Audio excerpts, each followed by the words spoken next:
Hello, welcome to another Dakota River Bend tutorial. I'm Austin BMX with DRB Studios. Today we're looking at Markets 2.0 coming in the spring update.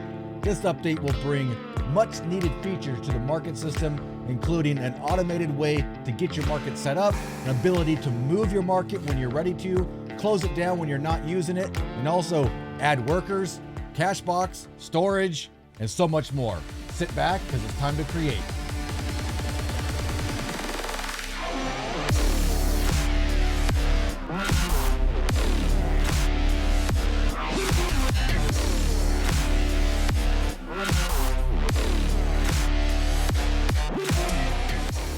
Hello everybody and welcome to the video. I am Austin BMX with DRB Studios. Welcome back to the channel, or welcome to the channel. We're going to be checking out the market update coming to the DRB here in the spring update.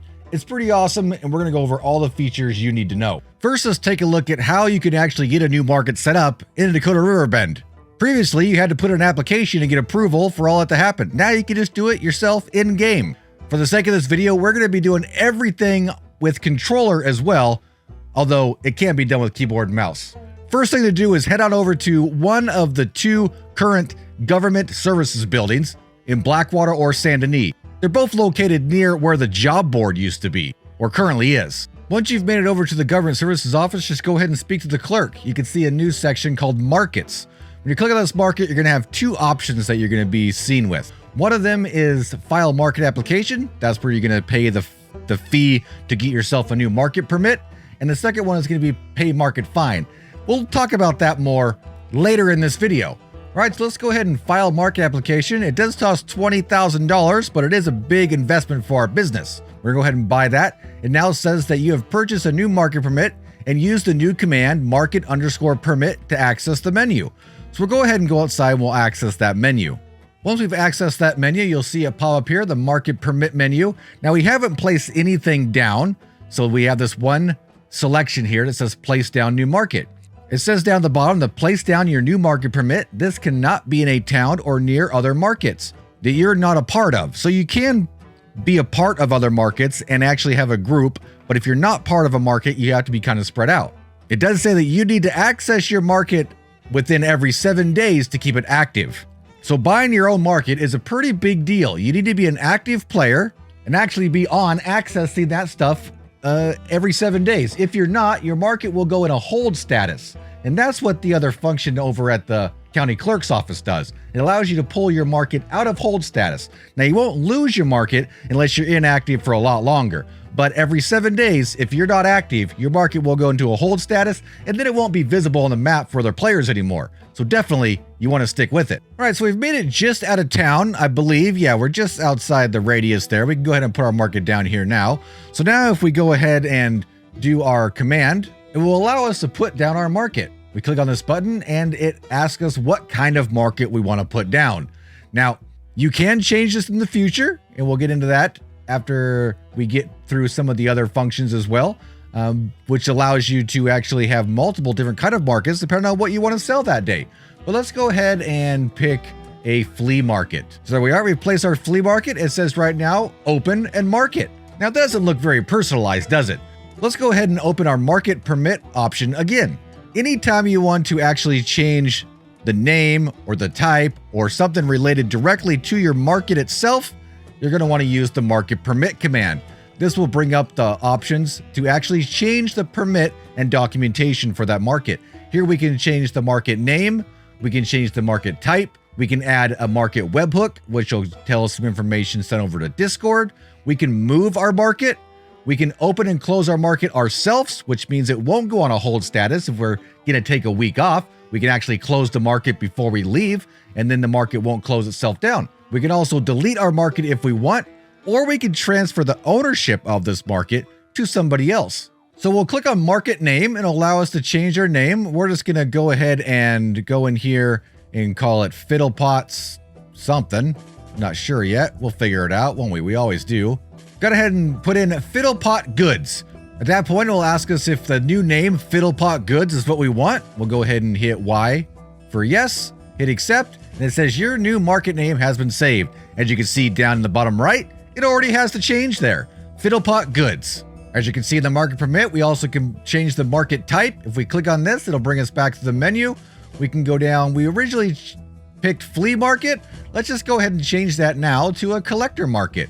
And just like that, our market is now a collector market and we can sell collector items.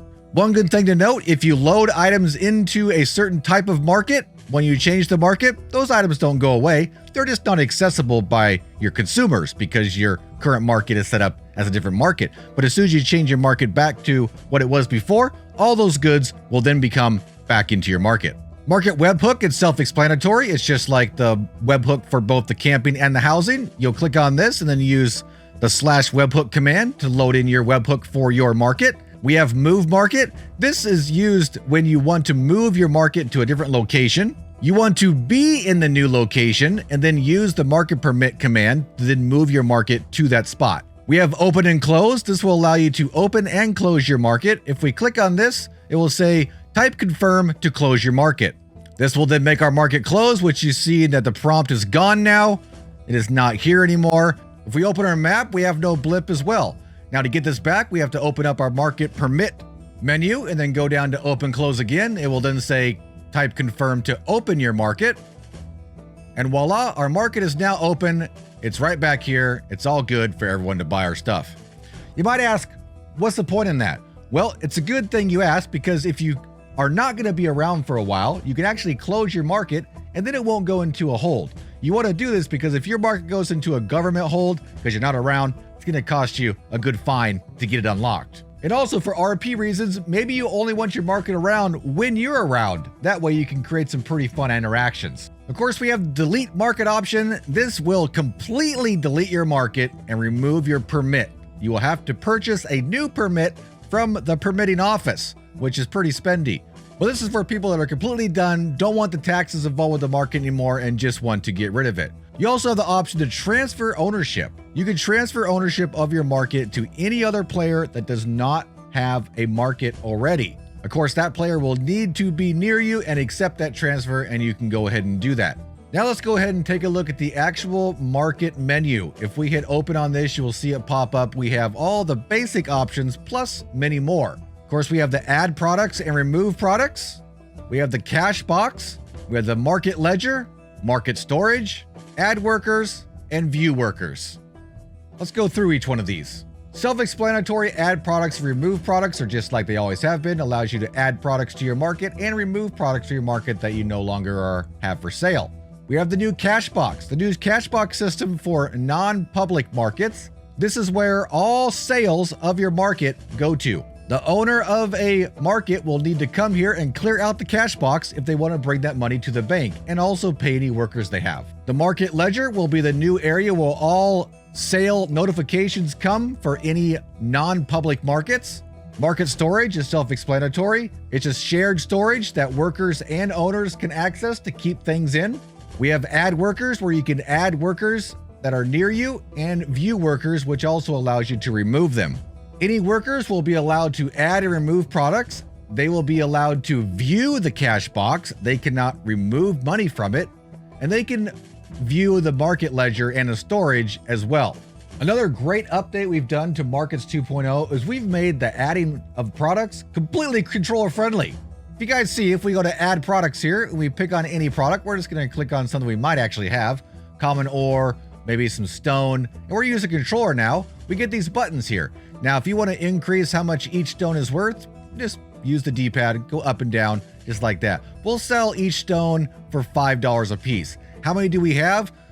We have 10. We have 10 total, just like that. So we want to sell 10 stone for $5 a piece. This should be 50 bucks. We'll go ahead and hit sell product, and it'll tell us that we're selling 10 stone for 50 bucks if we had any, but of course we don't, so it's not going to work. The joys of live recording. So now if you're on keyboard and mouse or controller, you can go ahead and be rest assured that adding product to your market is simple and secure. We want everybody to be rest assured if you currently have a market in DRB, it will be transferred to the new system. Your market will become a permitted market and allow you all the new features. At that time, your market and all new markets will be susceptible to the new regulations. These new regulations are as follows. If you are not active, as we stated earlier in the video, for more than 7 days, your market will go in offline mode. This will then make it so no one can see your market on the map or buy your product. If this happens, you have a few options. When your market is in offline mode, you can then go down to the government services office and pay a fine. You also have the option to then actually close your market yourself within your market permit menu. This gives you more time. If your market gets shut down by the government after 7 days and you do not go in and reinstate it or close it, after 30 days, your market will be deleted. If you have manually closed your market, you have up to 90 days of inactivity before your market is deleted. So it's always a good idea to use that open close option if you're going to be gone for a while. These times again are as follows. 7 days of inactivity, your market will go in offline mode. 30 days of inactivity and your market is set to open, it will be deleted. 90 days of inactivity, if your market has been set to closed, it will be deleted. Inside the public markets, we've added some regulations as well. If we look at some of this stuff available right now, we can go down to stone. You can see that Norman Fiddlepot currently has 3 stones in here. The new limit is 5 max. So each character can post up to 5 listings for each particular item. So I can have 5 stone, 5 diamond, 5 emerald, and so on. And also, there is now a time limit for any post to be active in any market. That is currently 21 days. After 21 days of a post going live, it will then go into a hold status. Don't worry, it's not deleted. Of course, one thing you will need to remember is where you put all your product at, so you better keep track, because when a product goes in hold status, you have to go back to that market to get it. If we go to our resource market right now, you can see that we have recover items. That means that we currently have items in this market that are in hold status and not available for anybody to see, but we can recover them and then figure out maybe if they were just not priced right or if they were just oversaturated, things like that. So if we go ahead and click on recover items, it'll actually bring us what we have. We have a couple stones available in there. I think I had some gold nuggets available as well. So it'll give us all those items back, so then you can reapply and figure out what you want to do with them. This, we hope, will help keep the public markets less saturated with old